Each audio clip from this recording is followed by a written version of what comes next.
वरुण एक paranormal investigator हूँ। मेरा काम अंधेरे कमरों, खौफनाक हवेलियों और अजीब सी घटनाओं का पता लगाना है। इस बार मेरी टीम और मैं हिमालय की ऊंची चोटियों पर स्थित एक छोटे से गांव चंद्रपुर जा रहे थे। वहां के गांव वाले पिछले कुछ महीनों से अजीब सी घटनाओं से परेशान थे। रात में उन्हें अजीब सी चीखें सुनाई देती थी और घरों की चीजें इधर उधर हो जाती थी। कुछ लोगों को अंधेरे में भयानक साए भी दिखाई दिए। चंद्रपुर पहुंचते ही हमें पूरे गांव में सन्नाटा महसूस हुआ। गांव के बुजुर्ग राम सिंह वे हमें बताते हैं कि ये सब उस पुराने मंदिर से शुरू हुआ है जो बहुत सालों पहले से बंद है। कहते थे कि उस मंदिर में कोई तांत्रिक पूजा करता था जो एक दिन अचानक गायब हो गया। उसी दिन से ये अजीब घटनाएं होनी शुरू हो गई है। हमने जांच शुरू की। मंदिर का दरवाजा टूटा हुआ था और अंदर की हालत बहुत ज्यादा खराब थी। दिया जलाकर हम धीरे धीरे अंदर बढ़े। दीवारों पर अजीब सी निशानियां बनी हुई थी और हवा में एक सड़ी हुई गंध फैल रही थी। अचानक से एक ठंडी हवा का झोंका आया और हमारी एक साथी श्रुति जोर से चीखी। उसकी टॉर्च बुझ गई थी और वह दीवार के सहारे सहमी हुई खड़ी थी। हमने उसे दिलासा दिया और आगे बढ़े। मंदिर के गर्भगृह में पहुंचकर हम सब सन्न रह गए। एक खोपड़ी, हड्डियां और टूटे हुए तांत्रिक उपकरण बिखरे पड़े थे और बीचों बीच एक गड्ढा बना हुआ था जिसके अंदर से एक अजीब सी ऊर्जा निकल रही थी। इलेक्ट्रॉनिक उपकरण उस कमरे में काम नहीं कर रहे थे। हमें लगा हम किसी अदृश्य चीज के जाल में फंस गए हैं। अचानक हवा में एक भयानक सी हंसी गूंजी। हम चारों तरफ घबराकर देखने लगे। फिर हमने देखा अंधेरे में एक लंबा सा काला साया खड़ा है। उसकी आंखें लाल सुर्ख थी और उसके मुंह से खून टपक रहा था। वह साया हमारी तरफ धीरे धीरे बढ़ने लगा। हम वहां से भाग निकले। होटल वापस आकर हमने अपनी रिकॉर्डिंग्स देखी। जिस कमरे में वह साया था वहां रिकॉर्डिंग्स में एक भी आवाज नहीं आई। सिर्फ एक अजीब सी गुर्राहट सुनाई दे रही थी।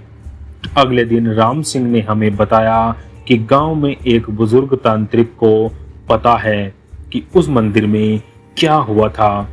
हम उस तांत्रिक से मिले।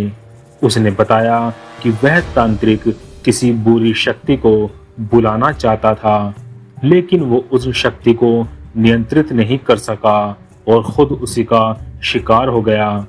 उसने हमें चेतावनी दी कि उस शक्ति को वापस उसी खड्डे में कैद किया जा सकता है। हम जानते थे कि ये बहुत खतरनाक होगा, लेकिन गांव वालों को बचाने के लिए ये करना जरूरी था।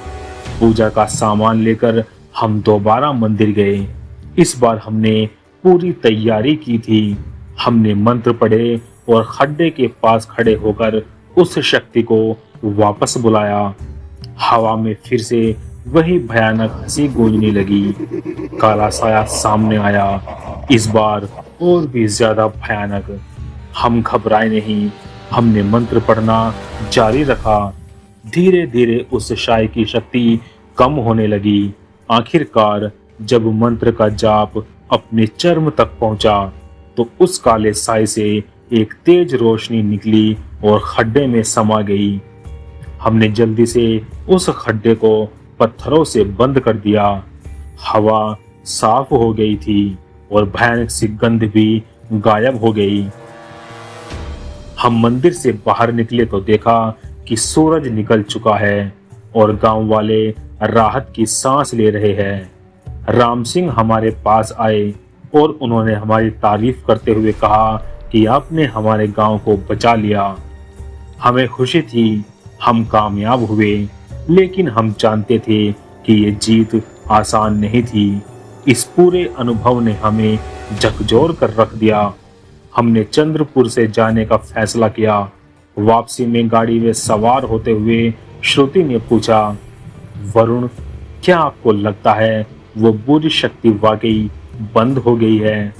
मैंने जवाब दिया, हमें तो यही उम्मीद करनी होगी, लेकिन पहाड़ों में कई राज दफन होते हैं।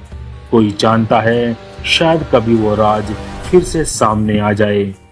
चंद्रपुर से लौटने के बाद हमने इस केस को अपने रिकॉर्ड्स में बंद कर दिया, लेकिन कभी कभी रात में मुझे अकेले में उस भयानक हंसी की गूंज सुनाई देती है। हमारी टीम अब काफी नाम कमा चुकी थी। एक दिन हमें एक अनोखी चिट्ठी मिली। चिट्ठी चंद्रपुर से थी, राम सिंह की लिखावट में। उन्होंने लिखा था कि गांव में फिर से अजीब हरकतें शुरू हो गई है। इस बार तो हालात और भी ज्यादा खतरनाक है। उन्होंने हमसे गुहार लगाई कि हम वापस आ जाए। चिट्ठी पढ़ते ही मेरे रोंगटे खड़े हो गए। क्या वाकई चंद्रपुर का राज दफन नहीं हुआ? कुछ देर सोचने के बाद मैंने टीम को इकट्ठा किया। सब थोड़े हिचकिचाए, लेकिन गांव वालों की मदद के लिए हमने वापस जाने का फैसला किया। चंद्रपुर पहुंचते ही हमें गांव का माहौल काफी दहशत वाला लगा। राम सिंह पहले से ज्यादा बूढ़े और कमजोर दिख रहे थे। उन्होंने बताया कि इस बार वो शक्ति पहले से कहीं ज्यादा ताकतवर हो गई है। वो किसी न किसी को अपना शिकार बना लेती है। हमने जांच शुरू की। इस बार मंदिर तो ठीक था, लेकिन गांव के आसपास की जमीन अजीब सी निशानियां बन रही थी, जैसे कोई भारी चीज घसीटी जा रही हो। हमने गांव वालों से पूछा तो उन्होंने बताया कि रात में जमीन हिलती है और अजीब सी आवाजें आती हैं। एक रात हम सब छिपकर उन निशानों का पीछा कर रहे थे। रात के करीब 2 बज चुके थे। जमीन अचानक से जोर से हिली और सामने से एक भयानक सा जीव निकला। वह आधा इंसान और आधा जानवर जैसा दिखता था। उसकी आंखें लाल थी और उसके नाखून बड़े और टेढ़े थे। वह हमें देखते ही दहाड़ने लगा। हम घबराकर भागे, लेकिन वो जीव हमसे काफी तेज था। वह हमारे पीछे ही था। हम एक टूटे हुए मकान में छिप गए। वह जीव दरवाजे पर आकर वो राता रहा। हम जानते थे कि अगर वो अंदर आ गया तो हम बच नहीं पाएंगे। श्रुति अचानक बोली, वरुण, वो तांत्रिक जो मरा था, उसने शायद कोई किताब छिपाई होगी। उस किताब में उस शक्ति को वापस बुलाने का कोई तरीका जरूर होगा। उम्मीद की किरण जागी। राम सिंह ने बताया कि तांत्रिक का एक छोटा सा कमरा गांव के बाहर जंगल में हुआ करता था। सुबह होते ही हम वहां जाने के लिए निकल पड़े। जंगल का रास्ता काफी दुर्गम था। पेड़ों की घनी छाया और जमीन पर गिरे हुए पत्तों ने रास्ता और भी ज्यादा कठिन बना दिया। कुछ घंटों की मेहनत के बाद हम उस छोटे से कमरे तक पहुंचे। कमरा पूरी तरह से खंडर हो चुका था। छत टूटी हुई थी और अंदर घना अंधेरा था। हमने टॉर्च जलाई और अंदर झांका। कमरे में धूल जमी हुई थी और चीजें बिखरी हुई पड़ी थी। अचानक श्रुति ने पुराने कपड़ों के ढेर की तरफ इशारा किया। वहां एक लोहे का संदूक रखा हुआ था। उम्मीद से हमारा दिल जोर से धड़कने लगा। हमने संदूक खोला। अंदर हड्डियां, तांत्रिक उपकरण और एक पुरानी सी किताब रखी हुई थी। किताब की लिखावट फीकी पड़ चुकी थी, लेकिन कुछ पन्नों पर लिखे हुए शब्द अभी भी पढ़े जा सकते थे।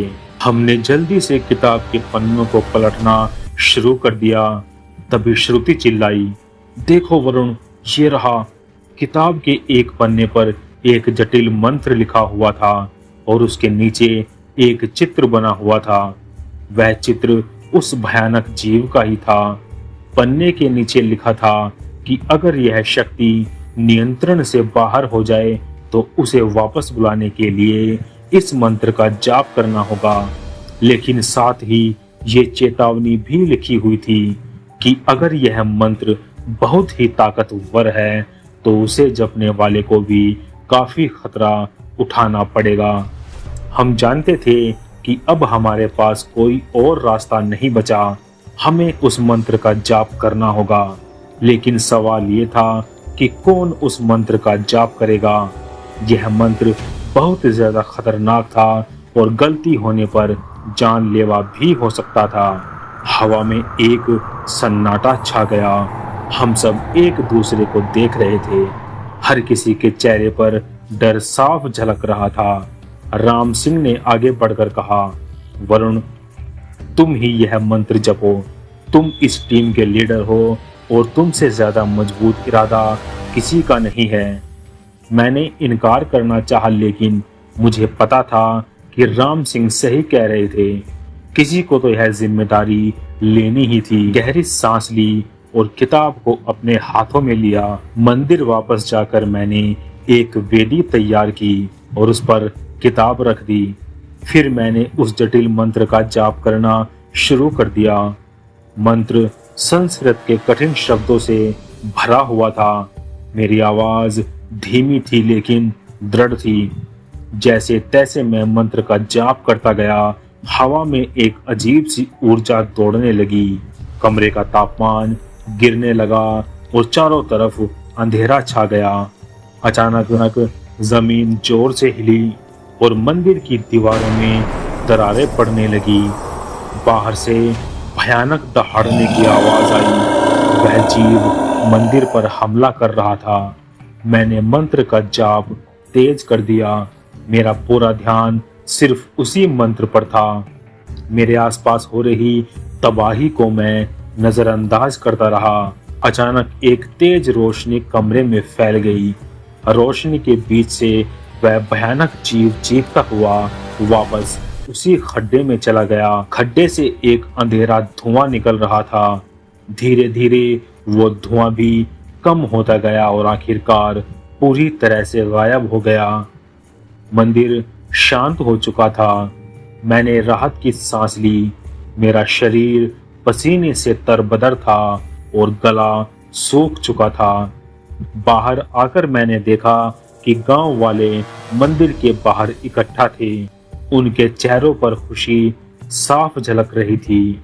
हमने उन्हें बताया कि अब वो सुरक्षित है। उन्होंने हमारा दिल से शुक्रिया अदा किया। चंद्रपुर से लौटने के बाद हमने फैसला किया कि हम अब इस पेशे से संन्यास ले लेंगे। हमने ये आखिरी केस बहुत मुश्किल से जीता था। इसने हमें मानसिक और शारीरिक रूप से तोड़कर रख दिया, लेकिन ये अनुभव हमें जिंदगी भर याद रहेगा। ये हमें ये भी याद दिलाएगा कि प्रकृति की शक्तियों को कभी कम आंकना नहीं चाहिए और पहाड़ों के राज हमेशा रहस्यमय बने रहेंगे। आज की हमारी इस वीडियो में इतना ही। अगर आपको हमारी ये वीडियो अच्छी लगी तो लाइक करें, शेयर करें और जाते जाते हमारे चैनल को सब्सक्राइब करें। मिलते हैं नेक्स्ट वीडियो में। तब तक के लिए बाय एंड बी हॉन्टिंग।